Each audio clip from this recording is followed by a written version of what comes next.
கடவுள் தினமும் அமர்ந்து சவாரி செய்யும் தேரை இழுத்துச் செல்லும் குதிரை ஒன்று இருந்தது. கம்பீரமாகவும் அழகாகவும் இருந்தது அந்த குதிரை.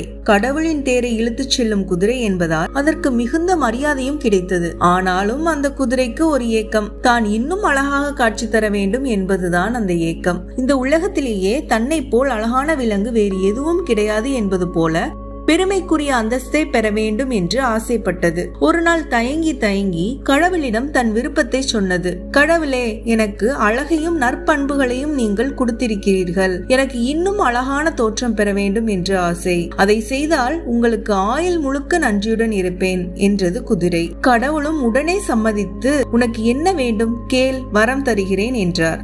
என் உடல் சமசீராக இல்லாததால் அழகு கெடுகிறது. என் கழுத்தை இன்னும் கொஞ்சம் நீளமாக்கி முதுகை சற்றே பெரிதாக்கினால் மேல் உடம்பு அழகாக இருக்கும். கால்களும் நீளம் குறைவாகவும் தடிமனாகவும் இருக்கின்றன. அவற்றை ஒல்லியாக்கி நீளமாக மாற்றினால் என் உடலின் கீழ்ப்பகுதியும் அழகாக இருக்கும் என்றது குதிரை. அப்படியா, நீ விரும்பியபடியே மாறுவாய் என வரமளித்தார் கடவுள். உடனே அந்த குதிரை ஒரு ஒட்டகமாக மாறியது. தன் தோற்றத்தை பார்த்து அதிர்ச்சி அடைந்தது.